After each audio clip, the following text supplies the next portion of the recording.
Bom dia a todos os telis, como estão vocês? Nós iremos hoje na nossa aula 21 de numerologia, a aula que estamos iniciando agora, elaborar bem mais agora sobre as bases do que será o curso de numerologia e geometria sagrada na Taná. Até agora o que nós analisamos foram simplesmente temas introdutórios. Nós estávamos como que aquecendo os motores.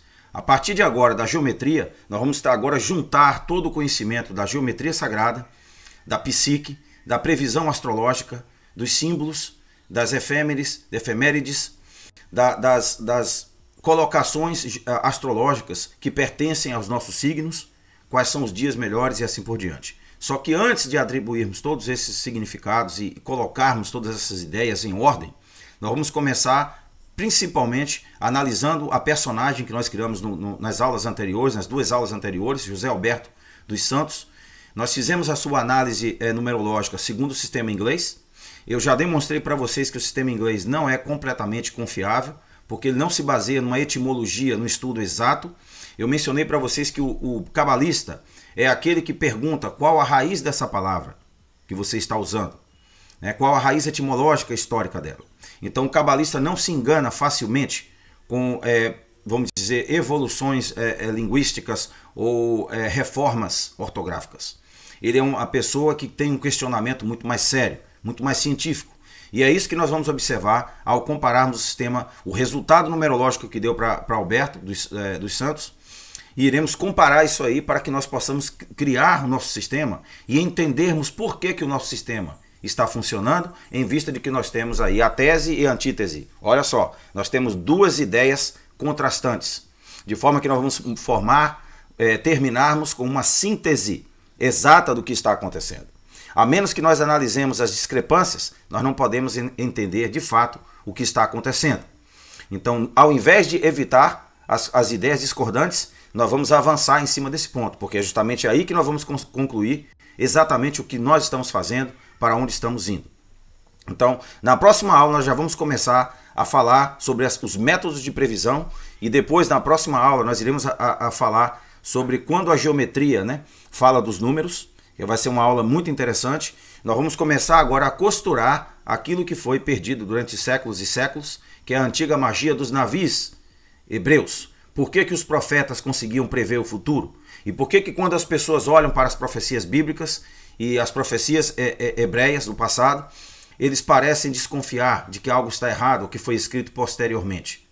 Nós vamos descobrir que existe sim uma mágica, existe uma ciência que foi realmente mal compreendida através dos últimos séculos, e nós temos que retornar ao entendimento exato disso aí. Nós iremos consultar esse conhecimento e iremos aprender como que é possível prever o nosso futuro, como que é possível acertar, especialmente considerando o fator subjetivo. Não se pode esperar determinismo do universo. O universo, como vocês sabem, é altamente probabilístico e nós fazemos parte central dessa probabilidade. A nossa ação é muito importante. Então, quanto mais sábios e inteligentes nós ficarmos nesse sentido, mais certo nós vamos estar sobre o que nós estamos fazendo. Um abraço para vocês e vamos em frente nessa aula.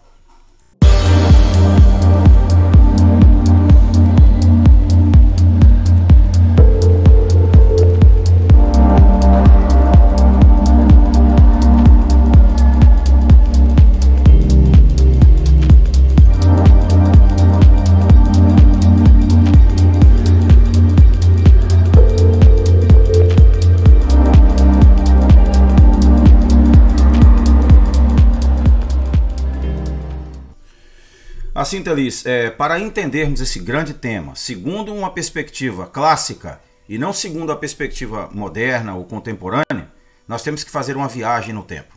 E nós temos que considerar o que nos diz a Cabala e a astrologia, é uma obra muito importante. Nós temos que entender o que diz as tábuas de esmeralda, do corpus hermético. Nós temos que entender o que diz o Cabalion, o que diz os arquétipos, o que nos sugerem, né, os arquétipos de Carl Gustav Jung. Né? E nós temos também que considerar o que diz o Bhagavad Gita, né, indiano. Nós iremos considerar todas essas obras com o intuito de retornarmos à percepção do passado, com o intuito de entendermos o que de fato é a ciência que nós estamos estudando dentro de uma perspectiva lá do passado. Algumas coisas já foram modificadas, mas nós sabemos exatamente de que o pensamento clássico ele continua sendo algo admirável e algo bonito de se observar. Então nós vamos dedicar nosso tempo à análise de algumas citações, iremos colocar as coisas em contexto e iremos passar para a análise numerológica, segundo agora a Gemátria hebraica. Vamos em frente. Então, Teles, a aula 21, as formas geométricas da psique, referem-se justamente à expressão geométrica, a expressão de forma, claro, que os números sagrados irão dar. Só que vocês hão de convir comigo que para nós alcançarmos essa perfeição geométrica, nós temos que contar com a base numérica exata. E o único alfabeto do mundo, nesse momento, que eu conheço, que é capaz de expressar a relação perfeita triangular entre o signo, o referido e o referente, né, ele é exatamente o hebraico. O hebraico é o único que conseguiu manter durante milhares de anos uma exatidão etimológica muito grande e deu origem ao nosso alfabeto, bem como ao alfabeto inglês e assim por diante. Então todos os alfabetos são originários, são debitários do hebraico, porque alfabeto vem de Aleph Bet no hebraico. As primeiras duas letras, que é o Aleph e o Bet. Então vocês observam que esta lógica vem do hebraico. Só que com o passar do tempo houveram discrepâncias. Nós temos no hebraico 22 letras que têm valores numéricos precisos, e que remetem a objetos reais na realidade, isso que é o importante, não são abstrações. Se uma letra não consegue remeter a um objeto no mundo real, ela é uma abstração. Ela não tem sentido, ela não completa o círculo, certo? Mas se ela consegue fazer isso, então ela é perfeita. O hebraico consegue fazer essa regra, enquanto que as outras línguas já não conseguem mais, baseado em livros de matemática, baseado em comentários de livro de lógica, principalmente, né? A lógica está sendo abstracionada por causa disso. Então tudo isso ocorre porque eles estão baseando em um alfabeto que foi adulterado com o tempo, né? Que inventaram seres além dos seres reais. Então o hebraico tem 22 letras, os alfabetos têm 27 e assim por 26 e assim por diante. Então não corresponde mais ao número 26. Então nós devemos observar esse detalhe e ver que esse detalhe vai sim, em expressão numérica, representar uma discrepância muito grande. E hoje nós vamos observar como que a nossa personagem lá, o Alberto dos Santos, o José Alberto dos Santos, como que fica o nome dele transliterado para o hebraico, quais são os números que vão dar realmente, quais são os números etimológicos que referem à forma da letra, né? Nós temos, por exemplo, na numerologia inglesa, a diferença entre o C e o K. O hebraico não existe essa diferença, o C e o K é uma letra só, que é o Kaf, né? Nós temos a diferença entre o P e o F, com valores distintos diferentes, enquanto que no hebraico você só tem uma letra, P, que tem valor, tem o som de P e o som de F, mas é um valor numerológico único. Então é isso que eu estou me referindo, e vai dar discrepâncias. Então nós vamos analisar, usar a numerologia inglesa para quê? Para fazer uma análise prévia da nossa pessoa, do nosso X, né? Da pessoa. E depois que nós fizermos essa análise numerológica inglesa, aí sim, nós vamos fazer uma segunda com o hebraico. E aí nós vamos perceber se existem congruências, quais são, e se existem as diferenças, quais são. Então nós vamos ter uma visão muito mais científica do que está acontecendo. Bom, no livro Carl Bohm, Pistis Sophia, que é um livro antigo de gnosticismo cristão, né, edição portuguesa na página 11, nos fala uma coisa muito importante. E havia dito Jesus a seus discípulos a respeito da total extensão das emanações do tesouro da luz, nem como suas ordens estão distribuídas, nem sobre como são seus salvadores, soter, em grego, segundo a ordem de cada um deles, nem havia dito nada a eles a respeito dos guardiões, philax, em grego. Esse livro foi escrito em grego, diga-se de passagem, que se encontram do outro lado de cada uma das portas do filé, né, do tesouro da luz. Nem havia falado a eles sobre a região topos, do Salvador dos Gêmeos, que é o filho da Pueri Pueri.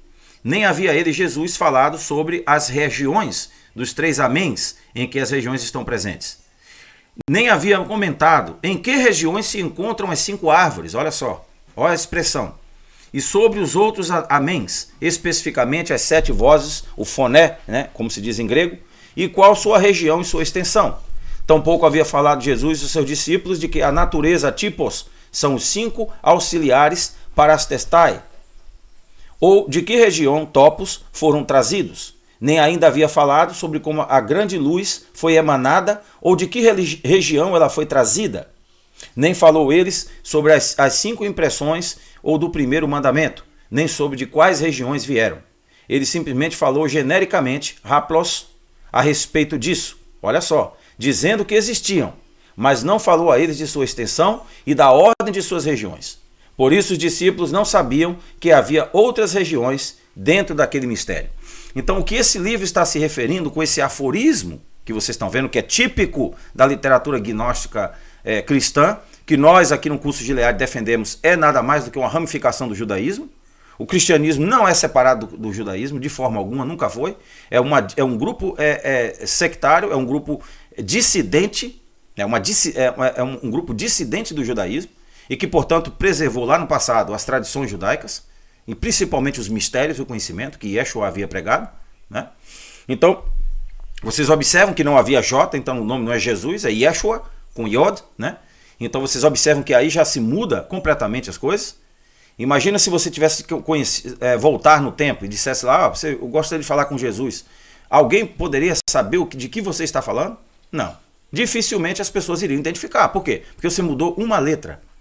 Como que nós podemos fazer então a nossa numerologia com letras completamente diferentes? Com letras completamente que não se coadunam mais com o original, que é o hebraico. Não vai ser possível. E nós vamos incorrer em vários erros. E nós vamos fazer previsões que não são corretas. Então, o hebraico é necessário sim. Nós usamos até agora a numerologia inglesa para exemplificar para vocês o que pode acontecer. E nós vamos continuar usando porque ela vai servir de referência. O fato de que uma ferramenta não está em perfeita sincronia não quer dizer que nós temos que anulá-la, porque ela ainda pode servir de quê? De correspondência, de exemplo de por que nós estamos seguindo um passo diferente, por que nós estamos seguindo uma jornada diferente, uma visão diferente. Tá? Então ela serve sim como ferramenta correspondente, né, para o nosso estudo. Então observe que ele está dizendo aí que os símbolos que estão no hebraico, que as ideias que estão inseridas nos caracteres hebraicos procedem de regiões diferentes do universo. Por quê? Porque eles foram compostos através da teoria dos grafos, pelos antigos sacerdotes, a observarem os fenômenos celestiais. Eles foram desenhados através de estrelas, seguindo exatamente o que diz a teoria dos grafos no nosso tempo. Né? Então nós vamos analisar isso aí tudo a fundo e sabermos que essas letras aí são criadas a partir do universo. Elas são criadas a partir de estrelas, de configurações. Então elas não poderiam ser outra coisa a não ser letras mágicas, letras perfeitas. Tá? Então observem isso aí. Elas se referem a arquétipos que estão lá na astrologia da Cabala, na astrologia hebreia, como nós iremos analisar mais à frente. Nós iremos com esse curso criar um sistema que envolve a numerologia, que envolve as previsões astrológicas e envolve a criação e a formação de geometrias, de formas geométricas que representam o nosso signo, que representam a nossa pessoa, para que nós possamos ter uma melhor leitura do que diz a clavícula de Salomão, por exemplo, o que diz a alta magia e assim por diante. Nós vamos criar o nosso sistema e não permitir com que outros criem um sistema para nós. Vamos lá. Então, dando sequência, na literatura Corpus Hermeticum, a Tábua de Esmeralda de Hermes Trismegisto, nos diz o seguinte: quero ser instruído sobre os seres e compreender a sua natureza, conhecer a Deus. Oh, como desejo conhecer! Respondeu-me ele por sua vez: mantém em teu intelecto tudo o que desejas aprender e eu te instruirei. Isso está lá no Trismegisto, Hermes Trismegisto, Corpus Hermeticum, a Tábua da Esmeralda. Então essa obra também vai nos servir de referência durante a nossa análise, porque essas obras todas serão consideradas aqui em detalhes, através de referências, que é para nos dar o quê? Um norte, para nos dar uma direção, uma sugestão do que de fato é a Cabala como um todo, incluindo inclusive a tradição hermética. Vamos lá. No livro The Kabbalah and Astrology, a Cabala e a Astrologia, que é um livro muito importante do Zev Ben Shimon Halevi, é um clássico, é uma obra muito boa, certo? Ele diz o seguinte aqui, ó, na página 18, em inglês: a primeira premissa para ser aceita é de que o universo não é um caos, mas é governado por um conjunto de leis. Olha só, the set of laws. Enquanto tudo aparece estar em movimento e algumas vezes parece desordenado ou disjuntado, vamos dizer assim. E de fato a existência é muito precisamente organizada como entidade. Qual entidade? Se não fosse assim, então o caos governaria e não haveria processo de nascimento, crescimento, morte, evolução e resolução. Um entendimento da regulação e do objetivo da existência é o propósito da busca do conhecimento. Então, a busca do conhecimento, segundo esse grande escritor, o Shev Ben Shimon Halevi, é justamente alcançar o conhecimento, alcançar a verdade. Alefia, né, como se diz em grego, que quer dizer perambular em busca de uma forma geométrica perfeita, porque a palavra theos, Deus, que é traduzida do modo ocidental, mas que perdeu o seu contexto, ela se refere, na verdade, a uma análise trigonométrica, a análise de um ângulo dentro do conhecimento esotérico. A alefia, que envolve a palavra theos em grego, quer dizer, alé significa você percorrer, você perambular em busca de uma visão correta. É isso que a busca da Cabala, a busca do conhecimento que a Cabala reserva para nós, vai nos capacitar a realizar. É o alcance do conhecimento, da verdade. Se nós não temos a verdade como nosso objetivo, nenhuma ciência vale a pena ser estudada. Certo? Nenhuma ciência vale a pena ser estudada. Nós estudamos uma ciência para descobrir a verdade. Se não existe verdade, como diz o relativismo ético aí agora, o relativismo moral, né? Então não adianta você estudar nada, porque nada vai conduzir à verdade. Então esse pensamento é pessimista, esse pensamento é errôneo, esse pensamento não confere com o que os antigos pensavam. E é por isso que nós precisamos dessas referências, para que nós possamos ter certeza de que nós estamos caminhando não de acordo com o que o curso de Gilead diz, mas de acordo com o que diz a literatura clássica. Nós vamos citar isso bastante como exemplo. Página 18, esse grande escritor nos fala isso aí. Bom, aqui também na obra de Cronenberg, Yaakov Cronenberg, também judeu, a astrologia judaica, a ciência cósmica, a Torá, o Talmud, as obras do Zohar e da astrologia espiritual. Página 12 e 13, na BM Publishing, diz o seguinte aqui. Com relação a ser uma hora par, a ciência cósmica explica que durante essas horas, os demônios e energias negativas são mais poderosos. Ou a hora do Saturno. Saturno é considerado um planeta mau, o que é maligno. Ou a hora do Marte, que é também malicioso. Mas quando nós dizemos que é um planeta maligno, não necessariamente no sentido de que ele está lá para fazer o mal, mas no sentido de que ele é um planeta frio. Ele está o mais distante do Sol. Então ele é um planeta gelado, é um planeta frio, certo? Ele representa a razão divina, a razão sem paixões, a razão que não recorre mais à paixão para tomar decisões. Esse é o nosso objetivo, na verdade. O nosso objetivo é alcançarmos a razão acima de tudo. As pessoas e os povos e os países que vivem de paixões são os mais subdesenvolvidos. São aqueles que menos progridem na vida, né? Então nós temos que observar que essa energia é chamada de maligna no sentido, num aspecto de que não é aquilo que nós estamos esperando, né? E no caso de Marte, ele é o mais próximo do Sol, então ele é o mais quente. Então nós temos aqui dois extremos. Nós temos um que é extremamente quente, temperamento de fogo, bravio, guerreiro, e nós temos o Saturno, que é frio, altamente frio, porque por estar distante. Então vocês observam que aqui estão dois aspectos, segundo a astrologia judaica, que nós iremos conhecer através da nossa análise numerológica, através da próxima aula lá, da nossa previsão, que nós iremos estudar, os métodos de previsão diferentes, com os arcos solares, com as fases lunares e os eclipses, com a mundana, com todos esses aspectos que existem. Nós vamos conhecer cada uma delas e iremos escolher uma delas para fazer uma prática, porque nós não podemos fazer em todas, mas nós vamos escolher a lunar e a eclipse, possivelmente, né? Vocês também podem sugerir alguma coisa, e nós iremos então entrar nesse tema, né? Eu prefiro a lunar porque nós temos o calendário judaico. Aqui nós vamos inserir esse contexto agora dentro do nosso estudo, para nós definirmos exatamente a nossa relação com os astros, a nossa relação com os anjos, que representam o primeiro astro e o segundo astro, que é o dia da semana e a hora em que nós nascemos. Tudo isso será considerado, tudo isso será visto, tá bom? Então, aqueles que não têm o horário, têm o dia, tá? Já é um início de trabalho. Então, a gente vai trabalhar em cima disso. Bom, o mistério da astrologia cabalística é usarmos a energia e virtude dos astros para subirmos a escada da Hassulam, da consciência. A Hassulam da Cabala, né? A escada que Jacó viu lá, Yaakov viu no seu sonho. Como iremos aprender, todos os números possuem aspectos positivo, negativo e destrutivo. Então esse é o aspecto que eu gostaria de trazer agora para vocês. Como vocês sabem que nós estamos estudando já há algum tempo esse curso, é a aula 21 agora, a aula 22 virá na próxima semana, né? na próxima oportunidade. Próxima semana virá a Cabala e a Orgonomia de Wilhelm Reich. e na próxima virá numerologia novamente em hebraico. E vocês sabem que esse é um conhecimento que eu tenho que sistematizá-lo, porque ele é muito complexo.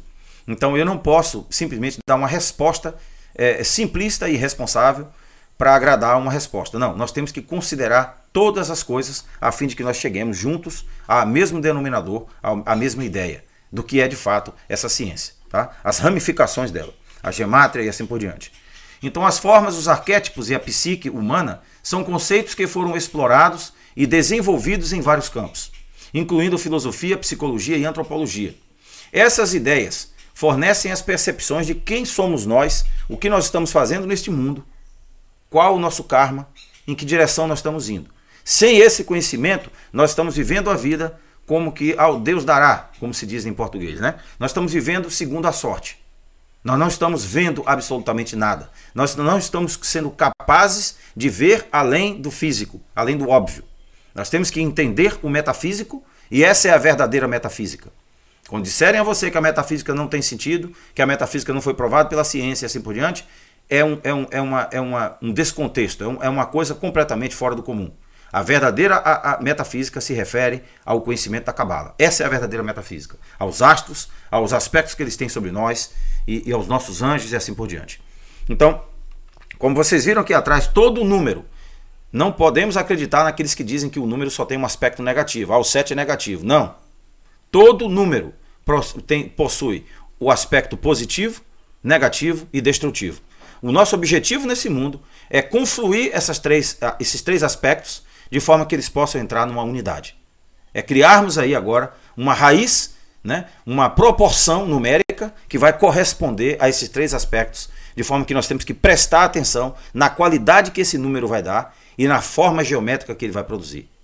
E é esse que deve ser a nossa função, para corrigirmos qualquer deficiência que está em nós, tá? De forma inteligente. Então isso é feito pelos números. Vamos observar o poder dos números nesse estudo. Então o conceito de formas, também conhecido como as formas platônicas, né, de Platão, de acordo com essas formas, são representações abstratas, ideias imutáveis da verdade, da verdadeira natureza da realidade. Eles existem independentemente do mundo físico e são os modelos perfeitos, olha só, e eternos para tudo que vemos e experimentamos no mundo material. É isso que é a função do universo, essa função do universo. É revelar para nós quem nós somos desde o plano superior, desde cima. Qual o nosso quadro real espiritual, qual a nossa condição espiritual e o que nós podemos fazer para crescer, para melhorar. Né? Então esse é o verdadeiro objetivo da nossa vida aqui. Né? Não é exatamente exercer a nossa profissão, né? No mundo secular, no mundo mundano. Esse é o típico, esse é o aspecto típico. Aqui agora nós estamos começando a mencionar um assunto que está relacionado ao éctipo e consequentemente ao arquétipo. Nós estamos avançando, passando por cima, né? Então, vocês sabem que o tetraedro, né, o cubo, o dodecahedro, o octaedro e o icossaedro são exatamente os sólidos platônicos. Eles se referem aos elementos que compõem o nosso corpo. E a relação que esses elementos possuem, geometricamente, numerologicamente, aos astros lá em cima. Né? A nossa forma atômica, a magia irá, vocês já devem desconfiar disso, irá sim alterar o nosso valor atômico. Nós iremos sofrer alguns efeitos físicos. Uma febre, um mal-estar, uma dor de cabeça. Isso é normal. Lá no passado se menciona a mesma coisa. Se você for observar, como eu citei lá no livro A Última Tentação de Cristo, que é um livro escrito por um dos maiores autores e que foi pessimamente mal compreendido, como sempre, né? Do Nikos Kazantzakis, ele fala lá nesse texto, ele era um erudito em grego, ele lia o gnosticismo, ele lia tudo. Ele fala nesse filme através de símbolos. E as pessoas não conseguiram entender, acostumadas àquela leitura literal das coisas, né? A literal é importante, mas ela não é a única função. Então lá ele mostra claramente que existem efeitos físicos quando o desenvolvimento espiritual vai começando a tomar conta de você. Assim que você começa a desenvolver espiritualmente, você vai sentir no início, não para sempre, mas de início você vai sentir uma dor de cabeça, um enjoo, um mal-estar durante a magia. Por quê? Porque, lembre-se, você está sendo alterado atomicamente. As tuas moléculas, os teus átomos estão entrando em uma frequência diferenciada, causados pela força superior dos astros. É isso que nós temos que entender. A hora certa e o dia certo. Essa é a mágica de toda a ciência. Fazer as coisas no dia certo, na hora certa. Então, as formas são caracterizadas pela sua perfeição, intemporalidade, universalidade.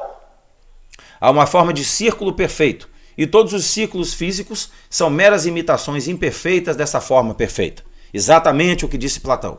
Exatamente. É isso que nós iremos constatar agora, daqui para frente nesse curso, entrando na geometria e na astrologia, né? Porque nós vamos analisar as previsões, vamos analisar os círculos solares, vamos analisar tudo isso aí e vamos observar quais os métodos que são mais aprazíveis para nós, aqueles métodos que nós somos preferíveis. Não existe método superior, né, ao eclipse solar, o mundano, o círculo solar, ou a eclipse lunar. Não existe nada superior. Só existem métodos que nós vamos aprender a usar. Só isso, né? Então vamos observar esse detalhe. Então a teoria das formas de Platão teve uma profunda influência na história da filosofia, né, e também inspirou discussões em campos como a matemática e a estética. A estésis em grego é justamente a nossa capacidade de reconhecer a realidade. A estética é justamente expressada através da arte, através das pinturas, Michelangelo e assim por diante, Da Vinci. Por quê? Porque esses homens estavam falando de uma língua que é universal, uma língua divina. Quanto mais nós fizermos a praticarmos os ritos, os rituais, as orações especiais dentro do ciclo sagrado e assim por diante, usando esse conhecimento aqui numerológico, usando o conhecimento do hebraico como língua, dos seus símbolos, né? Usando a história da Cabala como referência, como norte para nós, usando os aspectos psicológicos, tudo isso está envolvido, gente. Tudo isso está relacionado. É por isso que eu planejei esses cursos, porque eu sei que eles falam do mesmo fenômeno, né? Eles falam dos mesmos fenômenos, melhor dizendo, porque são alguns distintos, né? Mas a estética é justamente o momento em que você vai perceber que você não está mais vendo o mundo como você via antes. Que está existindo uma mudança em você. Você está começando a perceber profundezas, né, de detalhes conceituais no universo, na vida em si, na natureza, nos animais, que você não tinha antes. Você está aumentando espiritualmente em estética, a estesis. Essa é a função da estética dos antigos gregos. Ela é desenvolvida através da alta magia, através da numerologia, através da astrologia. Esse é o objetivo, tá? Vamos lá. Bom, a origem, né, do Carl Jung. O psiquiatra suíço Carl Jung introduziu um conceito de arquétipos como parte de sua psicologia analítica, né? Arquétipos são imagens ou temas universais, inativos ou simbólicos, que estão presentes no inconsciente coletivo da nossa parte humana, né? E Jung acreditava, principalmente o nosso consciente coletivo, inconsciente coletivo. Jung acreditava que esses arquétipos mudam nossos comportamentos, emoções e comportamentos e, portanto, vale a pena conhecê-los, né? Elas estão também expressas no tarô, o tolo, o rei, ó, aquele que cai da torre, e aí vai, né? Então você observe o criador, né? O governante, né? Aquele que cuida, o homem comum, ó, tudo isso são arquétipos. Nós temos que entender a nossa vida de uma linguagem muito mais elaborada, muito mais sofisticada. Não da forma pequena que nós estávamos vendo há um tempo atrás. Os arquétipos comuns incluem o herói, a mãe, a sombra, o velho, sábio. Esses arquétipos podem ser encontrados em mitologias, em histórias, em símbolos religiosos, em várias culturas. Então aqui, a partir deste momento da compreensão dos arquétipos, dos números, da astrologia, né, das letras hebraicas, nós vamos começar agora a entender de fato o que são os mitos da Bíblia. O que são os mitos da tradição homérica, né, na Ilíada, na Odisseia, e o que são os mitos na antiga literatura babilônica, acadiana, assíria, né? Nós iremos entender que eles são arquétipos. Nós iremos entender o que eram os néters, né, que os egípcios utilizavam, né? Um homem com a cabeça de chacal, um homem com a cabeça de ave e assim por diante. Tudo aquilo são arquétipos, tudo aquilo é um estudo profundo da nossa alma, dos animais que nos pertencem, que estão dentro do nosso sistema. Se vocês olharem nas tabelas do livro de Salomão, vocês vão observar que cada indivíduo possui uma série de associações. Um animal, uma bebida, uma cor, uma fragrância, um aroma, e assim por diante. Uma parte do corpo. Todos nós estamos mapeados pelo universo. Essa ciência é muito nobre, é muito altiva, e nós temos que entender essa linguagem, porque é a linguagem que vai nos abrir a mente para o universo. Vamos lá. Então, o Carl Jung acreditava que os arquétipos são componentes fundamentais da psique humana e influenciam os nossos sonhos, fantasias, forma como nos relacionamos com o mundo. Compreende e integra esses arquétipos e compreendê-los de forma mais esclarecida pode levar, sim, à individualização verdadeira. A verdadeira noção de subjetividade vai ser alcançada quando nós começarmos a entender, através da nossa astrologia, através do nosso sistema mágico, através dos nossos planetas, nossos astros, as nossas horas, os nossos anjos, né? Nosso signo, e finalmente o nosso eneagrama. No final desse curso de numerologia, nós iremos montar aqui as peças que vão compor o nosso cálculo de eneagrama. É aí sim que nós vamos montar a nossa individualização verdadeira. Aí nós vamos saber exatamente quem somos nós, tá? Fora isso, nós não sabemos, nós temos apenas opiniões, tá?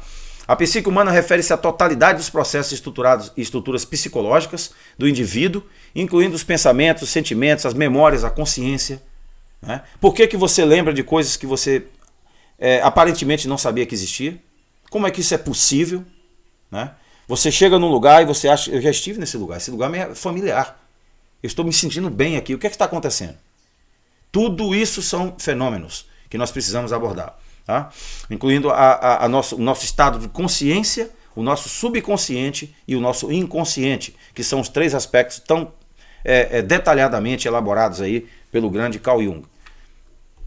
Então, segundo ele, nós temos aqui, ó, a formação da mente, a psique, né? Os processos psíquicos, né? A intensidade de energia agregada a ele e a energia psíquica, o libido, a agressividade, a intelectualidade, apetite sexual e assim por diante. A psique é um sistema energético relativamente fechado, cujo potencial de energia é constante. Olha só. Assim, a quantidade de energia de que dispõe a psique é constante, apenas virando sua distribuição.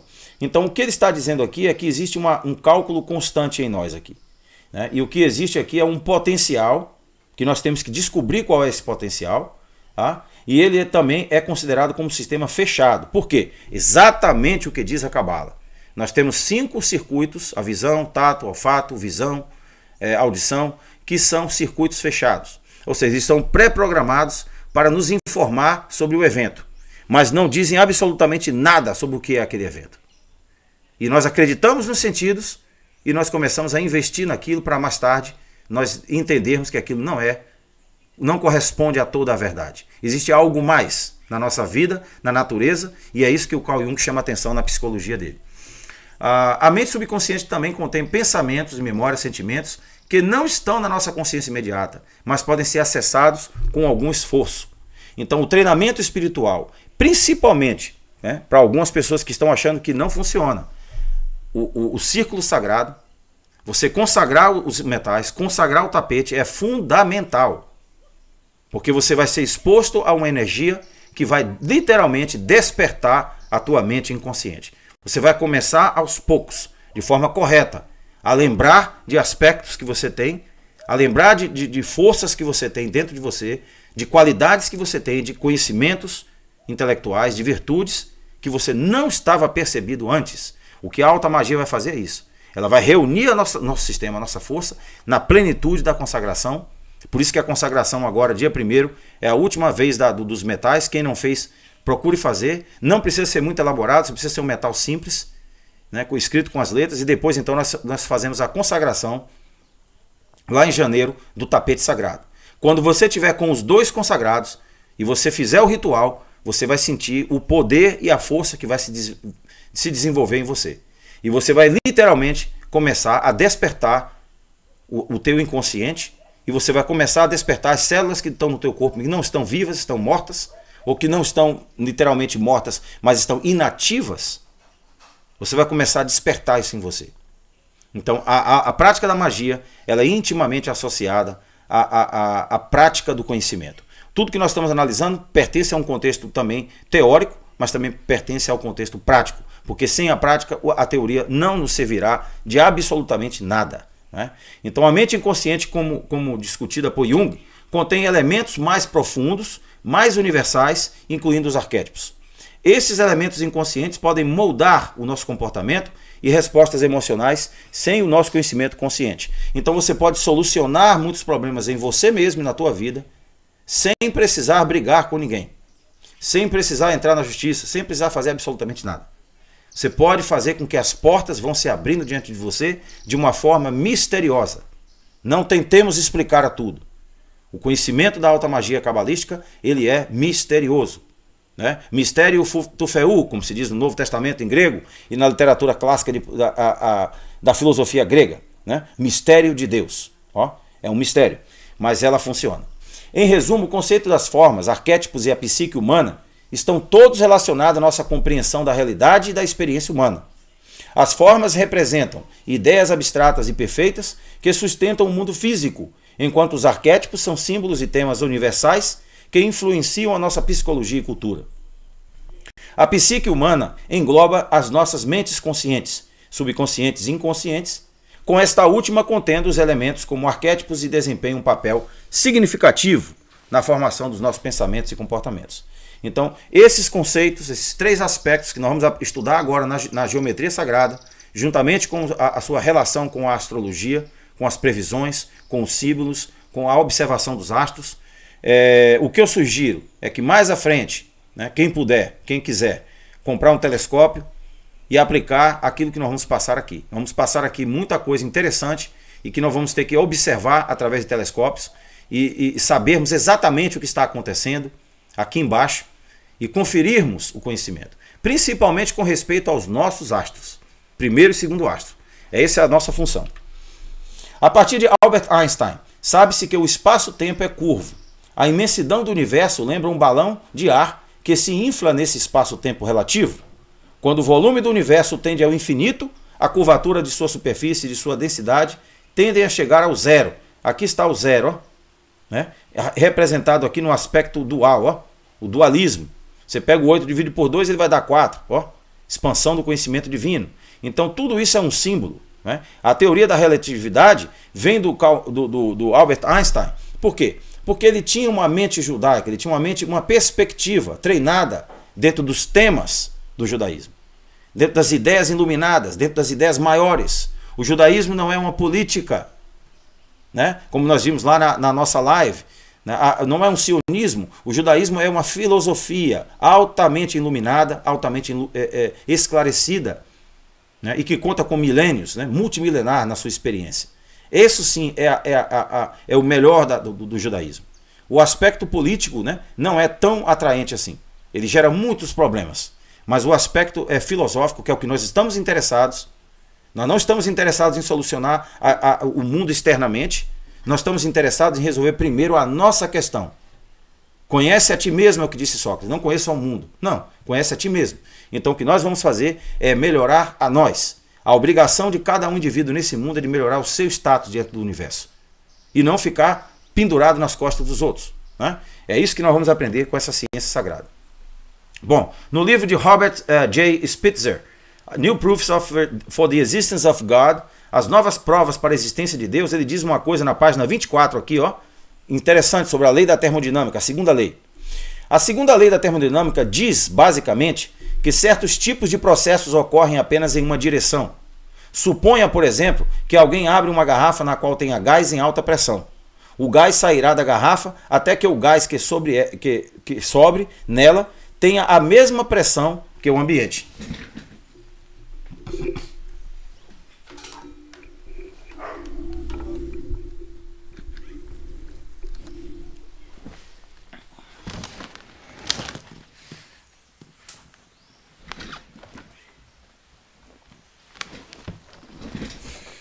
Eu tive que ligar o computador, desculpem, pessoal. Então, a segunda lei da termodinâmica, ela tem esse aspecto. Você não vê o oposto ocorrendo, né? Ela ganhando mais gás. Você vê ela saindo da conformidade com o ambiente em que ela se encontra. Você não vê isso. O que você vê é justamente o contrário. Você vê ela entrando em um equilíbrio com o ambiente que a cerca, o gás, no caso. Então essa é a lei da termodinâmica. Isso envolve o que, gente? Isso envolve um projeto.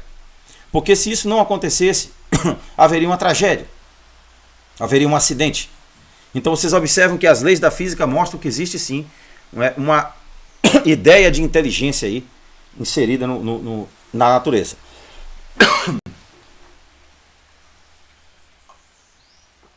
Então, por que o DNA domina as proteínas? Essa é a pergunta que nós podemos fazer. Mas só funciona através das proteínas. Por que ele domina as proteínas, mas só funciona se tiver com as proteínas? Quem precedeu ao outro na escala da origem? Então vocês observem que é aquela mesma questão do ovo e da galinha. Quem veio primeiro? Então é um assunto extremamente complexo. A vida é complexa. E nós podemos chegar próximo dessa complexidade, não através da especulação barata sobre essas coisas, mas através do uso e da prática da Cabala e dos conhecimentos milenares inseridos nela. Isso sim vai enriquecer a nossa vida. Isso sim vai melhorar nosso status estético, filosófico, intelectual, moral, físico e assim por diante. Então, assim também, a série de Fibonacci, que conduz ao número de ouro. Você veja que a série de Fibonacci é simplesmente um padrão, é uma constante no universo, principalmente nas galáxias, né? No nosso ouvido e assim por diante. Então, existe sim um projeto muito inteligente na natureza e nós não podemos supor que os números vão revelar menos do que isso. Os números vão revelar exatamente quem nós somos, de forma seguindo o critério correto. Bom, o Halevi Shimon, ele diz também aqui na sua obra, A Cabala e a Astrologia, página 12, uma coisa interessante em inglês. Os astrólogos frequentemente descrevem em grandes detalhes os efeitos desta ou daquela configuração celestial, mas raramente definem as causas ou os mecanismos de como essas realmente nos influenciam. As respostas devem ser encontradas nos antigos ensinamentos por trás da astrologia, que acrescentam uma dimensão espiritual e indicam o propósito divino da anatomia do destino. Então vocês observem que é através do conhecimento da numerologia, da astrologia, da cabala, da alta magia, todas elas confluentes, e não apenas uma, é que nós vamos começar a entender aspectos que estão entre elas relacionados e que antes passavam por alto e a gente não conseguia entender. Então nós vamos observar que o grande relógio que está no universo zodíaco, ele tem sim um projeto espiritual muito forte e nós temos que saber disso, para que nós possamos ter a hora certa e o dia certo para fazermos tudo na nossa vida, para iniciar negócio, para iniciar um relacionamento, para tomar determinadas atitudes. Tudo tem um projeto, gente. Nada é aleatório. A natureza é um projeto perfeito. Bom, a palavra para zodíaco na Bíblia é Maslot. Aqui está ela em hebraico, ó. Maslot. Ela dá exatamente o valor de 611. Ó. 611, que vai dar 7, vai dar 8. Não é isso? Então você tem aqui, ó, 6 dividido por 11, né, que é um número mestre, é o primeiro número mestre, né, que existe na numerologia hebraica. Ele é um código que apresenta diversas relações numéricas e que apresenta a verdadeira numerologia como considerado o seu valor enigmático da palavra hebraica. Então você observe que se você fizer uma análise na gemátria hebraica, no Mispar Rekrahi, no Mispar Gadol, no Mispar Siduri, Catan, o Mispar Perati, o Mispar Shemi, né? o Musaf, o Atbash, o Atban e assim por diante, você vai perceber que ele vai dar números específicos. E é essa justamente complexidade que leva você a desenvolver uma numerologia perfeita, porque você vai fazer uma análise de tudo que está relacionado àquele número. Todos os aspectos e todos os outros números que estão interagindo com ele. Isso é muito importante. Os números não trabalham sozinhos. Existem as 3 constantes, que é o 3, o 6 e o 9, que retornam para si mesmo, como a gente sabe. O 3 retorna para ele, o 6 retorna para ele, o 9 retorna para ele. Né? Existe um código ali, se você fizer a aritmética dele, você vai perceber que ele tem um código perfeito. O 3 começa com 3, depois que é a raiz de 9, e aí vai. Eles são exemplarmente perfeitos. E os outros números, o 2, né? O 4, o 5, o 7, o 8, eles são as chamadas variáveis. Eles são as variáveis e esses 3 números, 3, 6 e 9, são as constantes. Eles são os que não mudam. Então, se nós entendermos desse princípio aí, nós vamos começar a entender o que Maslot significa. Sem se falar que essa palavra aqui, ó, lot, né, é traduzida em inglês como lot, né, em inglês, e quer dizer lançar a sorte. Quer dizer lançar algo diante da tua vida. Então você veja que as ideias procedem do hebraico. As ideias procedem de homens lá na Idade Média, na Inglaterra, como John Dee e muitos outros, que estudaram o hebraico. Por quê? Porque eles queriam entender as noções, os conceitos, as origens de tudo. Eles sabiam que estudando o inglês só, eles não iriam conseguir nada. O Israel Regardie, que ajudou, né, a compor a Aurora Dourada, e que fazia parte com o Matters e com outros mais, eles estudaram o hebraico. Por que o hebraico é importante? Porque o hebraico vai te dar a chave de todo o conhecimento linguístico, os conceitos, as ideias, da onde surgiram as regras gramaticais que nós usamos no português hoje, vieram tudo do hebraico. Tá? Os conceitos estão lá dentro. A Bíblia hebraica é a base de toda a ciência.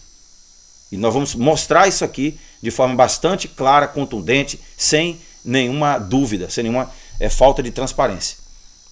Então a palavra Maslot, ela está relacionada ao nosso destino, à nossa sorte na vida, à nossa identidade, quem somos nós diante do universo. Se você colocar o 6 por 11, vai dar uma dízima periódica aqui, 54, 54, 54, 54, e aqui vai, para em 5, que vai dar 41, que vai dar o número 5. Observe que se você for somando, né, 5 mais 4, mais 5, mais 4, vai dar 9, 18, 27 e 39. Todos são múltiplos de 9. Você divide por 9, vai dar certinho. Então, segundo a astrologia hebraica, esse número é uma das constantes, como eu disse a vocês, junto com o 3 e o 6. Sempre retornam para si mesmos. Os demais números são as variáveis. Aqui, por exemplo, você tem o 2, o 3 e o 4. Você dividir o 18 por 2 vai dar 9, 27 por 3 vai dar 9, 36 por 4 vai dar 9. Então, esses números 2, 3 e 4 são as variáveis. Enquanto que esses aqui são os números constantes. Né? Então, nós temos que saber dividir a gematria hebraica dessa forma, para que nós possamos começar agora a praticar aquilo que nós aprendemos lá nos 25 métodos da gematria hebraica. Nós vamos usar eles agora na prática. Nós fizemos ali uma cobertura. Agora sim nós vamos usar ele na prática, porque nós não vamos basear o nosso julgamento final na numerologia dentro do método inglês, que foi um método que surgiu depois, foi um método modificado, com uma língua modificada, com caracteres a mais, que não correspondem, ou caracteres até duplicados, né, como o P, o K, duplicados do hebraico. Vamos aprender a partir do modelo exato que é o hebraico. Vamos fazer os dois? Vamos fazer os dois. Por que não? Vai servir de referência, de correspondência. Até para nos fazer entender o que está acontecendo. Quem sabe se a gente não descobre alguns mistérios, né? Algumas outras coisas que nós não sabíamos. Então é bom utilizar sim. Um famoso meme, né, sublinha a importância dentro da tradição judaica que o judaísmo vê as influências do horóscopo e é encontrado no Hidra do Zohar. No livro Zohar, ele diz o seguinte: tudo depende do Mazal, influências astrais. O mesmo rolo da Torá na arca. Isso está na Wikipedia, eu coloquei aqui a citação para vocês olharem lá, né, Jewish Astrology. Vocês podem traduzir isso aqui também, usando a ferramenta que em breve nós vamos estar lançando aí, que é o do GitHub, que é o Libre Translate. O Libre Translate vai fazer com que você consiga traduzir textos clássicos e assim por diante, de hebraico, de grego, e você consiga fazer uma análise, tá? É uma ferramenta extremamente importante, inclusive faz transliteração do hebraico e do grego. Então, o Mazal é justamente a palavra que se origina, que é a raiz de Maslot, que é usada pelo profeta Ezequiel, é usada na Torá, é usada em várias partes da Bíblia e significa nada mais, nada menos do que o equivalente ao grego zodíacos, em grego, que quer dizer o quê? O ciclo de animais. Né? Klikos em grego quer dizer ciclos. Da onde vem também o nome daquela antiga sociedade americana, Ku Klux Klan, né? Kiklos, vem do grego, quer dizer o círculo. Então, Mazal é a versão original em hebraico. Então, Maslot quer dizer o zodíaco e a influência astrológica em nossas vidas. As 12 tribos de Israel, ó, tudo tem uma relação direta com os astros. Nada na Bíblia está separado dos astros. A Bíblia, como eu disse a vocês, é uma teologia astroteológica. Então é astroteologia. Né? Essa é a característica da teologia da Bíblia, que foi diminuída para essa teologia pueril, né? essa teologia fraca, abstrata, sem objetivo, né? Sem análise, sem etimologia, que se tornou a teologia hoje, que é uma teologia empobrecida, feita para as massas. A nossa teologia aqui é a teologia original da Bíblia, é a astroteologia. É isso que nós vamos estudar. Então, a Robin Robertson, nos arquétipos junguianos, né, Jung, Godel e a história dos arquétipos, página 327, ele fala o seguinte: os cristãos gnósticos sabiam do conflito, olha só, do conflito que existe em nós. Tá? Eles queriam experimentar sua natureza divina diretamente, não através da intercessão de um corpo organizado de crenças religiosas. Observe, isto inevitavelmente os levou a experimentar o problema da oposição entre espírito e carne. Então foi daí que nasceu essa noção dual entre espírito e carne, porque eles sabiam que o número 2 na gemátria hebraica, dentro lá do livro de Gênesis, representa o dualismo. O momento em que o mundo metafísico, né, passa para o mundo físico. Existe uma emanação. Né? E aí agora você tem o mundo visível procedendo do mundo não visível. Então essa ideia, como nós não entendermos, se nós não entendermos o mundo metafísico de forma clara, nós vamos estar entregues a uma mente dual. Nós vamos sentir alguma coisa de lá, mas nós não vamos ter condições de saber exatamente o que. O conhecimento que nós estamos empreendendo vai resolver esse problema porque vai aumentar a nossa capacidade de percepção, os nossos 5 sentidos, através da antiga ciência da estética, a estesis, e vai nos fazer perceber a realidade de uma forma completa, física e metafísica. E deixarmos de fazer essas separações absurdas de que isso aqui é físico, aquilo lá é metafísico. Não, os dois estão juntos, tá? Juntos e costurados.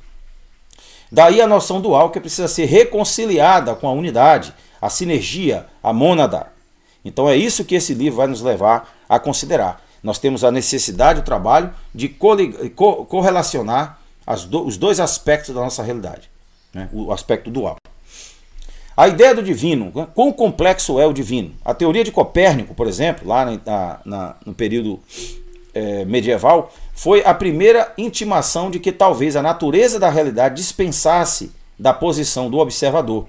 Uma visão que, no século XX, Einstein tinha de se tornar tão central em sua teoria da relatividade.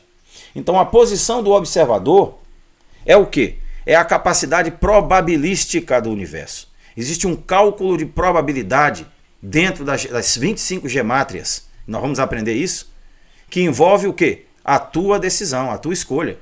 Então quando você faz uma previsão, você tem que estar ciente de que não é determinismo. Não é determinismo, isso vai acontecer com você, não importa o que você faça. Não.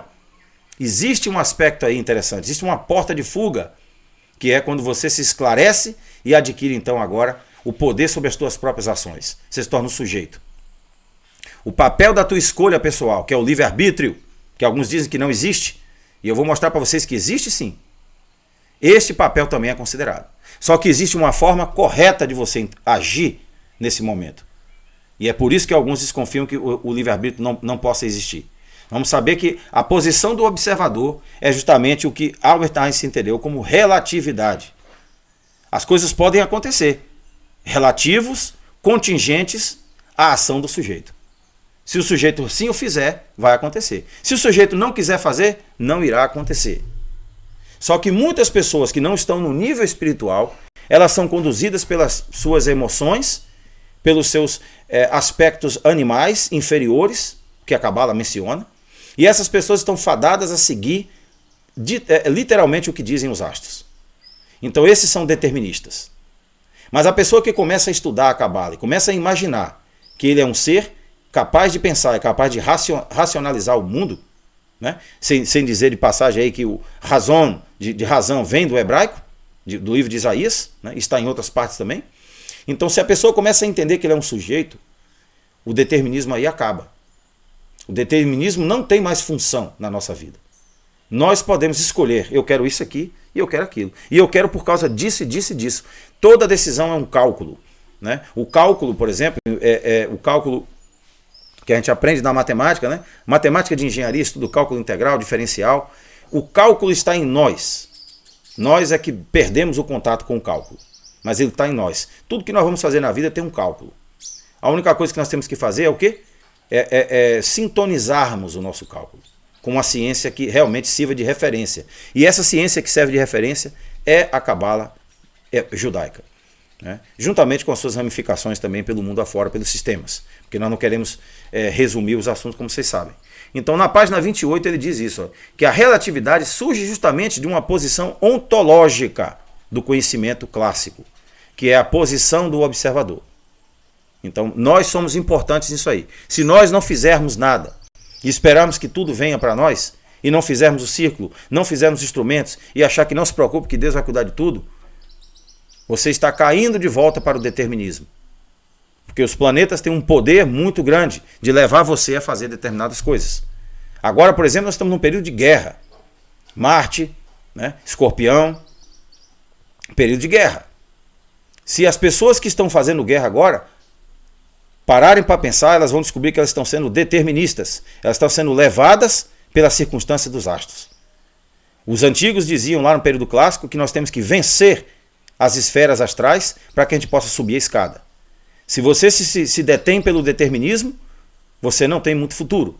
Mas se você abraça o verdadeiro subjetivismo dentro do que diz a Cabala, você vai alcançar a liberdade gloriosa dos filhos de Deus. É isso que o apóstolo Paulo fala lá na Bíblia. E foi pessimamente mal interpretado. Então, o que é o corpo, a alma e o espírito?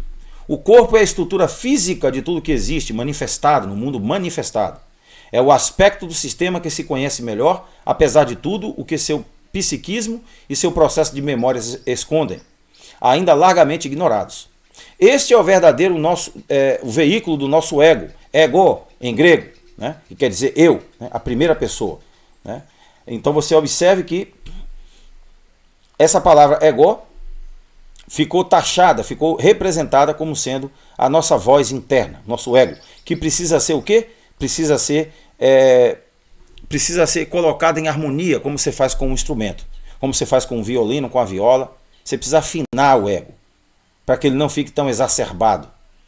É justamente esse momento que o ego vai destruir a tua vida. É a tenda que se esconde a nossa consciência não manifestada. A consciência não é o cérebro, ela é algo maior do que o cérebro. O cérebro é apenas um assento, é um veículo físico de onde está a consciência. Aqui está o mistério estudado há muitos séculos pela filosofia no tema da linguagem e mente. É por isso que esse tema é muito complexo dentro da filosofia. A linguagem e a mente. Já dizia o grande Noam Chomsky, né, nos Estados Unidos. Ele escreveu bastante sobre esse tema. Segundo os antigos, não podemos expressar o que pensamos em palavras sempre algo se perde. Então o nosso pensamento, a nossa consciência é muito mais complexa. Por quê? Porque ela está literalmente no mundo físico manifestado e ela também está no mundo não manifestado, que é o metafísico. Então ela expressa ideias e sentimentos que a outra pessoa pode encontrar difícil de conciliar. Então é por isso que os antigos, como Jesus, como Sócrates e muitos outros, não escreviam, eles falavam. Outra pessoa escrevia. Paulo também adotou a mesma atitude. Ele falava e o médico Lucas é quem fazia a escrita. Era o copista. Vocês observaram? Ele não falava, ele não escrevia, ele só falava. Entendeu? Por quê? Porque eles sabiam desse aspecto, de que a nossa psique expressa coisas muito mais profundas. Tanto que Paulo fala lá em Romanos 8, 26, né, de que nós não sabemos o que havemos de pedir, mas o Espírito nos ajuda para nos dar a verdadeira necessidade, a nossa verdadeira intenção de pedir. Então, se nós não sabemos como pedir as coisas ao universo, significa que nós não entendemos totalmente o que somos nós. Então, se nós expressarmos alguma ideia, essa ideia praticamente será parcialmente perdida ou inteiramente perdida por outra pessoa. Né? Isso explica porque os antigos acreditavam, né, nessa ideia. A experiência deve ser vivida pelo iniciado nos mistérios. Então a experiência deve ser vivida por nós, nesse estudo da numerologia, no hebraico, na alta magia, para que a gente possa então entrar na verdadeira subjetividade. Né? A verdadeira subjetividade não é meramente a racionalidade em si, mas é o alcance de um conhecimento místico, esotérico, maior de nós mesmos. Então, nos arquétipos de Carl Jung, ele diz o seguinte, né, Robson, nos arquétipos, na página 282, desculpa, nos diz o seguinte: a integração dos conteúdos da sombra na personalidade consciente pode ser vista como o passo final na integração do corpo, alma e espírito dentro da mente. Um todo integrado exige controle e harmonia. O arquétipo da sombra é originalmente ativado porque o ego, a integração dos conteúdos da sombra na personalidade consciente, pode ser vista como um passo final na integração do corpo, alma e espírito dentro da mente. Um todo integrado exige controle e harmonia. O arquétipo da sombra é originalmente ativado porque o ego aceitou uma definição limitada de si mesmo, a causa de possibilidades não desenvolvidas ou desejos negados. Então isso acaba servindo de base para as decisões dele. Frequentemente, os do corpo. Jung diz que o corpo é muitas vezes a personificação dessa sombra do ego. Então, quando nós começamos a estudar a nós mesmos, dentro da alta magia, a conhecer os nossos números, planetas, anjos, a fazermos os rituais, a rogarmos os nossos protetores a força e o desenvolvimento, nós vamos começar a ampliar a visão que nós temos de nós mesmos. E nós não vamos mais nos ver como animais, como deterministas, mas nós vamos ver como pessoas, entidades espirituais altamente esclarecidas, capazes de entender coisas altamente complexas. É isso aí. Bom, também o Abraham Maslow, né, que nós vamos estudar também lá na Ergonomia, vocês sabem, ele também diz aqui na página 214 o seguinte: mas embora possamos não ter uma ideia distinta disso, nós sentimos vagarosamente, que o nosso passado resplandece presente para nós. O que somos nós, na verdade, qual é o nosso caráter, senão a condensação da história que vivemos desde o nosso nascimento. Ó como é que ele foca na importância do nascimento, a importância da determinação do dia e da hora que nasceu, né? Nascimento, mesmo antes de nosso nascer, uma vez que trazemos consigo disposições pré-natais. Então ele faz isso em forma de pergunta, né? Será que as nossas condições pré-natais não estão definindo o que nós somos hoje? E por falta de racionalidade esotérica e espiritual, nós estamos sendo conduzidos a destinos que nós não queríamos ir? Nós não temos então a capacidade de tomarmos decisões e de forma inteligente revertermos o nosso destino? É justamente essa a questão do relativismo, da relatividade, da verdadeira relatividade, né? Não o relativismo moral, mas o relativismo subjetivo, né? E a nossa influência nas nossas decisões. As dúvidas que pensamos com apenas uma pequena parte do nosso passado, mas é com o nosso passado, incluindo a inclinação original de nossa alma, que desejamos e queremos e agimos. O nosso passado, então, como um todo, torna-se manifesto em seus impulsos. É o sentido da forma de uma ideia. Então, ele fala exatamente nesse livro sobre esse aspecto, que nós podemos sim despertarmos para o fato de que o nosso chakra, o nosso karma, que está ligado nesse mundo aqui, pode ser sim alterado. E nós podemos alcançar uma direção completamente diferente da nossa vida. Nós não podemos simplesmente retornarmos de novo às mesmas coisas, né? Existe uma necessidade de novidade de espírito, né? Existe uma necessidade de mudança, mas uma mudança real, interna. Não aquela mudança externa, né? Temporária, influenciada pela opinião dos outros, ou pela opinião que mais tarde nós vamos abandonar, né? Então tudo isso aqui ele está falando aqui, é de uma introspecção muito mais profunda. Como podemos ter uma melhor compreensão deste princípio de unidade? Nos diz aqui o fabuloso Edgar Cayce, que era um psíquico, né, que era um espírita americano, página 34. Ele diz o seguinte: como podemos ter uma melhor compreensão deste princípio de unidade? Primeiro podemos olhar para as suas diferentes expressões. Por exemplo, se entendemos que há apenas uma força no universo, então tudo que existe, das estrelas às aranhas, é uma manifestação e expressão desta única energia criativa ou força vital.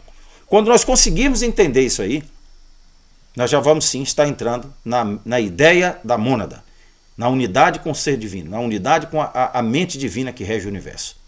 É isso que nós vamos fazer. Nós vamos sair dessa pequena percepção para uma percepção universal.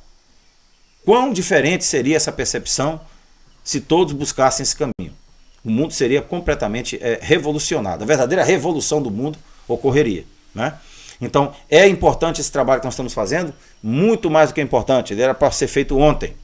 Esse é um trabalho muito importante. Vocês lembram aí do orgônio, né? Que o Wilhelm Reich menciona lá. Então, aqui na obra, né, Bhagavad Gita, nós temos aqui o Lord Krishna falando o seguinte. Na página 69, nos diz assim: o Espírito Eterno... Só um minutinho. O Espírito Eterno é a essência de onde emanam todas as coisas, a alma das almas, a vida universal. A sua natureza se manifesta em todos os seres, na evolução de sua capacidade de cognição e consciência, e em seu desejo de se aproximar do Eterno. O karma nada mais é do que um reflexo da ação criativa do Espírito, que faz com que os seres nasçam e realizem ações. Ora, para toda ação há uma reação, ó príncipe. Então, o Bhagavad Gita nos dá aí uma ideia muito parecida, muito idêntica ao que nós estamos estudando na Cabala. E ele serve sim de referência, vai nos servir de referência nessa nossa próxima série agora, sobre a astrologia, a geometria sagrada, não só pelo mundo afora, nas arquiteturas, como também o que o símbolo disso significa na nossa numerologia pessoal. O que elas estão indicando com respeito ao éctipo, que é o nosso potencial, e ao arquétipo, que está lá em cima. Como nós podemos nos reunir a esse pensamento.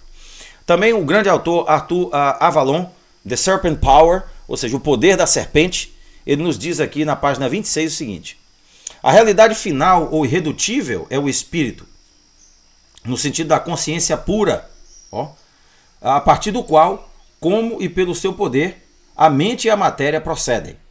O espírito é um, não há graus ou diferenças no espírito.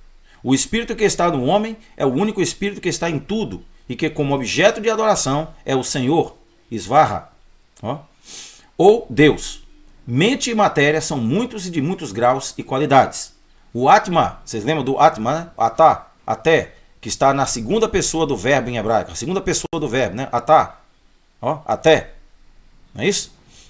Então, quando você se refere, quando você fala com uma pessoa em português, você diz até a próxima. Você talvez não se aperceba totalmente do que você está falando. Você está usando uma palavra hebraica. Você está falando a entidade que está diante de você, que é a pessoa que você está se despedindo. Vamos observar os detalhes disso aí. Então, Atma, o espírito, como tal, é o todo, o Purna, e a seção, né, o Akanda. A mente e a matéria são partes desse todo. Então, é isso que nós temos que entender. Que a aparente de dualidade vai ser vencida pelo conhecimento, pela racionalização, através do nosso desenvolvimento espiritual, e nós vamos alcançar então a ideia da unidade absoluta com Deus. A ideia de que não existe mais divisões. E aí nós vamos sair dessa percepção pequena que nós estamos. Vamos lá. Então, na numerologia que nós fizemos, do José Alberto dos Santos, que nasceu em 14 de dezembro de 1995, vai exemplificar para nós o princípio dessa construção, usando uma pessoa como modelo. No caso, uma ficção, né? Vamos dizer assim, uma personagem. Mas nós vamos poder fazer isso também conosco, com o nosso próprio trabalho. Vamos poder fazer isso com cada um de vocês, usando a mesma metodologia que nós vamos utilizar aqui e acrescentando as várias nuances que vão entrar nesse grande projeto, que é a parte numerológica, primeiro, claro, a parte geométrica, a parte astrológica.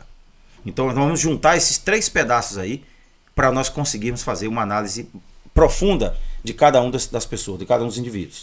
Então vocês sabem que José deu 22, deu um número mestre, Alberto deu 28, dá 10, o Dus deu 20, que dá 2, dualidade, sinal de que a pessoa tem que se aperceber de alguma coisa na vida dele, porque esse número 2 vai fazer com que ele não consiga sucesso nas coisas, não consiga terminar as coisas, né? Ele causa um certo insucesso, o número 2, na numerologia pessoal. O Santos vai dar 86, que vai dar 5 no final. Então, vocês observam que no final ele deu o número 5. Né? No final, o número raiz. Não é isso?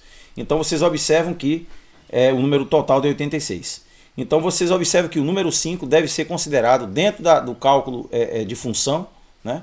Do cálculo numerológico, de função numerológica, para nós determinarmos aqui o equilíbrio desse número, nos seus três aspectos: positivo, negativo e destrutivo. E aí nós vamos tirar agora exatamente a proporção do que nós temos que fazer. A característica nossa que está lá dentro de nós e que talvez vá nos salvar de uma negatividade de um número desse sem nós estarmos apercebidos. Tá bom? Vamos ver. Nós vimos que as letras, a numerologia inglesa, não necessariamente vão conferir com o hebraico, e que porque o hebraico deve ser a nossa fonte primordial, principal de conhecimento, de decisão, de cálculo, porque nós vamos fazer a numerologia inglesa mais com o intuito de comparação, de referência, mas o verdadeiro sentido da numerologia vai sair daqui do hebraico, porque a origem das letras, a origem de todas as letras que nós temos aqui, vem do hebraico. Então nós não podemos duplicar letras como K e C, P e F e assim por diante, e nem mudarmos valores, como por exemplo o Resh, que é 200, e o R, que é originário do Resh, ficou valendo 18 na numerologia inglesa. Então vocês vejam que existem discrepâncias. Nós vamos fazer as duas porque nós vamos aprender bastante como acertar e como ver as diferenças. Bom, ele nasceu às 14h45, né, do dia 14 de 1995. O anjo da hora é Micael, aqui está em hebraico, é uma hora, né, é a primeira hora, o primeiro anjo, o regente, né, Yaim é o nome da hora. E o segundo, o anjo da segunda hora é Haniel, que é traduzido, é transliterado em português como Anael, né? Anael. Mas na verdade ele é em hebraico Haniel. Haniel é o senhor, é o regente da 9ª hora diurna. Então o horário que ele nasceu e o dia que ele nasceu vão definir exatamente quais são as influências que vão entrar na vida dessa pessoa, quais são as influências positivas e negativas e destrutivas, e como que nós podemos reunir os três aspectos em uma sinergia de uma qualidade que ele precisa fazer, que ele precisa focar e que ele precisa pedir a esses anjos que ele possua, caso ele não tenha, através do ritual da magia, para que ele possa então equilibrar o seu sistema. E aí aquilo que poderia ser um aspecto destrutivo nele, passa a não ser mais destrutivo. Aquilo que poderia ser um aspecto negativo, passa a não mais ter poder sobre ele. E ele agora consegue reunir os três aspectos que são importantes a fim de produzir um sucesso, né? A fim de produzir uma felicidade nas decisões na vida. Então aqui nós temos agora, finalmente, o Yosef Alberto dos Santos em hebraico. Então nós temos Yosef, ó, Alberto com o tet, né? Dos com o samer, ó, Santos. Aqui nós temos o símbolo de ser um átono, né? Uma vogal átona, uma consoante átona, que é o nun, né? Ele tem um sheva para dizer que aqui não é pronunciado, né? Não é pronunciado. Ele simplesmente é uma junção da próxima, né? Da próxima vocalização. Então ele é Santos. E aqui está o samer no final também. O samer é usado para o som de S, porque nós temos o sim, né? Para nomes que não são originalmente hebraicos, nomes que são originários de outras línguas. Então nós usamos o samer, né? Não o sim, para ficar bem correto na hora da transliteração. Então vocês vejam que Yosef Alberto dos Santos. Então aqui Yosef vai dar 12, ó. Alberto vai dar 248, que vai dar 14, que vai dar 5. Dos vai dar 70, que vai dar 7. E Santos vai dar 185, que vai dar 14, que vai dar 5. Esse é o número raiz. Aqui estão os números raízes. Se você somar, vai dar 29, que vai dar o quê? 11. Olha só. Mas no cálculo aqui atrás, ele deu o quê? 5. Vocês observaram? Na numerologia inglesa, ele deu 5. Já na numerologia hebraica, considerando a origem das palavras, o valor verdadeiro das palavras, das letras hebraicas, melhor dizendo, que originaram as letras do alfabeto de todas as outras línguas, o valor foi outro, foi 5. Né? Aqui o valor foi claramente um número mestre, o número 11, primeiro número mestre. Né? Ele tem um aspecto também negativo? Tem, porque se você ao final somar um em um, alguns dizem que não pode somar, mas soma. Você pode procurar saber o que vai acontecer com esse número. Ele vai continuar sendo 11, mas você vai analisar ele na raiz. Vai dar exatamente, vai coincidir com esse outro número que deu aqui dos santos, ó. Número 2, ó. Então você vai acabar descobrindo, usando as duas formas de numerologia, é por isso que eu faço sempre dessa forma, e o meu trabalho é mais demorado, porque eu procuro analisar os dois sistemas, você acaba descobrindo correlações assim inesperadas. Por quê? Porque lembrem-se, algumas letras que estão na numerologia inglesa correspondem ao hebraico. Algumas outras que não correspondem. Então as que correspondem vão continuar dialogando, vão continuar falando a mesma língua. Não mudaram. Então por isso que os dois sistemas são importantes. Porque servem de auxílio. Então você vê que deu 2, ó. Deu um 2 que representa negatividade. Aqui também vai dar o número 2, se nós desconsiderarmos aí o número mestre 11. Ele é sim reduzido para que a gente possa fazer uma análise. Todos os números podem ser reduzidos. Mas o valor dele como sendo mestre continua valendo como mestre, não pode perder. Então você anota ele em cima, que ele é número mestre, deu aqui, mas o valor dele aqui embaixo aponta para algo de negatividade também, em algumas questões de numerologia pessoal. Tá bom? Então nós temos que entender que todo número tem os aspectos positivo, negativo e destrutivo. São 3 aspectos que correspondem ao número 3. Então se nós formos agora, vamos saber exatamente o que é que acontece com ele. Então se você for observar, o cálculo numerológico e funcional revela como equilibrar as discrepâncias em nossos sistemas. Então vamos saber qual é a discrepância. Nós somamos novamente, deu 29, dá 11, né? Então aqui nós vamos fazer o seguinte, vamos fazer agora o cálculo funcional. O cálculo funcional vai pegar esse número e vai colocar os 3 aspectos, o positivo, o negativo e o destrutivo. certo? Então o positivo aqui não vai ter mais o valor da numerologia inglesa, porque nós estamos falando aqui de hebraico. Então nós vamos colocar o valor dele em hebraico. O valor do P em hebraico, o valor do N em hebraico, o valor do D em hebraico. O valor do D é 4, o valor do N é 14 e o valor do P é 16. Então você vai multiplicar 11 por 16, 176. Você vai multiplicar negativo 11 por 14, que é o valor do N, negativo. E você vai multiplicar o 11 por 4, né, que vai dar 44. No total, ele vai dar 66, que é um número sagrado. Outro número mestre, olha só.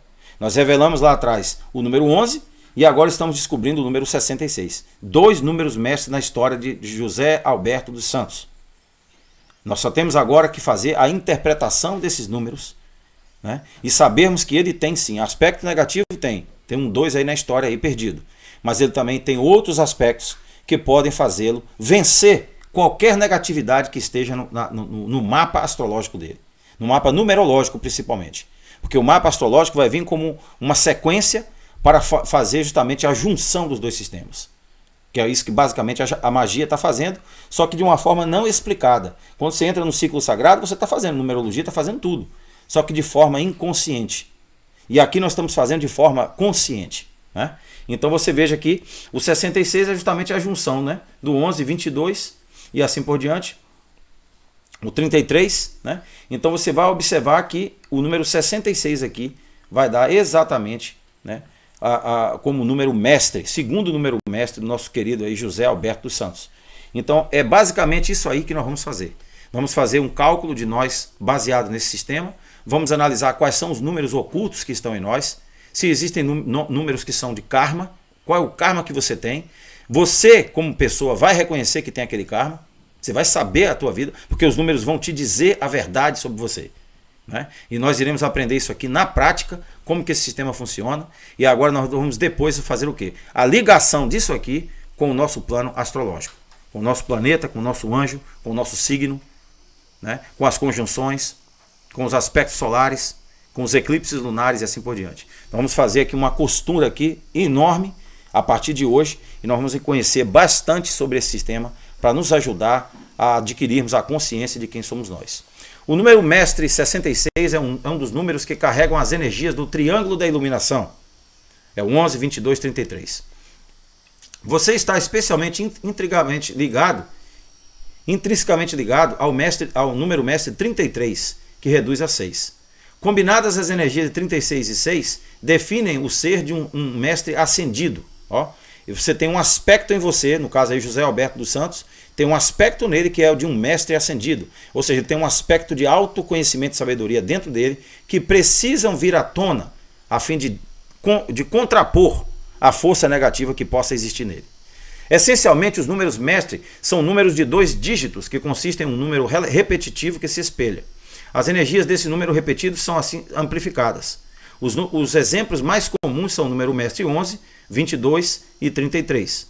Estes são os 3 números mestres mais conhecidos. No entanto, eles não são os únicos números mestres de importância. Você pode ver outros números de 2 dígitos espelhados, como o assunto desse artigo, número 44. Então, o que você diz aqui? Que o 4 vai dar 3, né?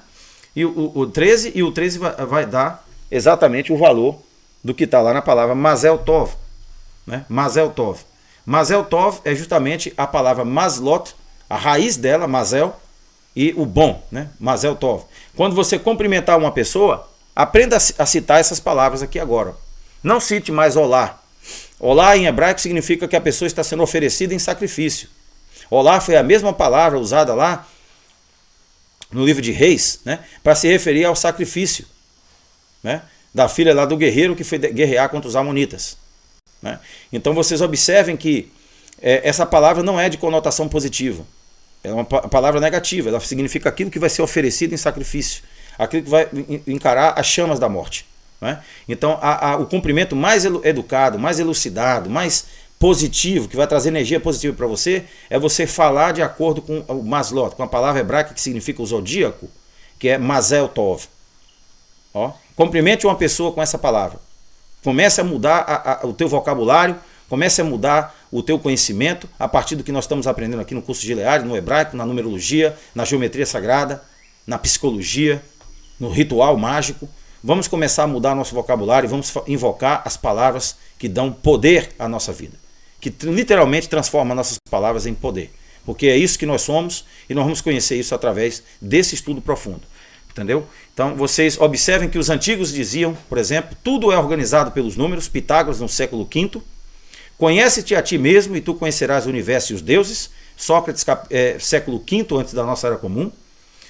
Conhece o estudo dos números, se tu aprendes a falar com eles, se descobres quais as leis mágicas os governam, se sabes das disposições maravilhosas eles são capazes, então o paraíso dos matemáticos aparecerá diante de ti. Fibonacci, século VIII. A natureza foi escrita pelo alfabeto da geometria, Galileu, século VII. O universo me embraça e não posso pensar que esse relógio ande e não tenha relojoeiro. Voltaire, o filósofo francês Voltaire, escreveu isso no século XVII. Então o que esses grandes homens disseram é exatamente o resumo em frases, em reflexões daquilo que nós estamos estudando aqui. O estudo que nós estamos empreendendo é um estudo que vai modificar a nossa vida, vai mudar os nossos hábitos, vai mudar o nosso vocabulário, vai nos fazer pessoas mais inteligentes, mais sábias, mais conhecedoras de nós mesmos e do nosso destino na nossa vida. Então, o próprio David Hilbert, que era um matemático alemão, que conheceu o Gödel e outros mais, ele diz o seguinte: ele tinha problemas profundos com a sua própria posição, embora ele ainda não percebesse isso.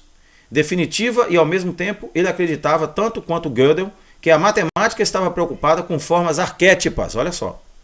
No entanto, ele ainda esperava reduzir tais formas potencialmente infinitas a símbolos vazios, desprovidos de significado. Mas o comentário que nós vamos fazer sobre isso aqui é o seguinte: ele estava fazendo isso com o alemão e ele falou certo, são símbolos vazios. Observem a intenção dele, símbolos vazios, Mas nessa obra aí, Arquétipos Jungianos, Jung, Gödel e a História dos Arquétipos, página 244, vai nos mostrar que esses homens estavam trabalhando com alfabetos vazios, símbolos que não têm mais significado, que são os alfabetos ocidentais, que foram alterados com a história. Mas nós não estamos trabalhando com o alfabeto vazio, nós estamos trabalhando com o hebraico, que é a fonte de todo o misticismo, de todo o conhecimento sagrado. Então, o que nós vamos fazer é juntar na matemática os arquétipos a esses símbolos da língua hebraica, e disso aí nós vamos partir para uma outra visão de vida, tá bom? Então, Mazel Tov para vocês, vamos aprender a falar assim, Mazel Tov, Boker Tov, bom dia, Mazel Tov. Mazel Tov é uma palavra extremamente rica, extremamente poderosa para se despedir de alguém, Deseja a ele que os astros cooperem com a vida dele, atribuam a ele poder, façam ele conhecer a si mesmo, assim como nós estamos buscando. A próxima aula 22, as origens da previsão. Vamos conhecer o que são as diferentes formas de previsão na astrologia e por que o eclipse lunar vai ser um dos aspectos importantes que nós vamos dar atenção, para relacionar os nossos astros com a relação da Lua, da lunação, e os eclipses também que vão ocorrer. Então, na próxima aula, nós vamos aprofundar mais na metafísica judaica, na numerologia, na geometria sagrada. Shalom para vocês, até a próxima. Shabbat Shalom, porque nós estamos no sábado. Fiquem com Deus e até a próxima aula. Amanhã nós estamos desenvolvendo a próxima aula de Cabala e a linguagem dos ramos, e nós iremos conhecer agora a história da Sefé e Yetzirah, a sua literatura, o seu conteúdo, os grandes mestres que contribuíram para o seu conhecimento, e se o conhecimento dela vem do primeiro século realmente ou não, nós iremos analisar tudo isso aí, bem como as edições que estão disponíveis hoje dela, tá bom? Um abração para vocês, fiquem com Deus.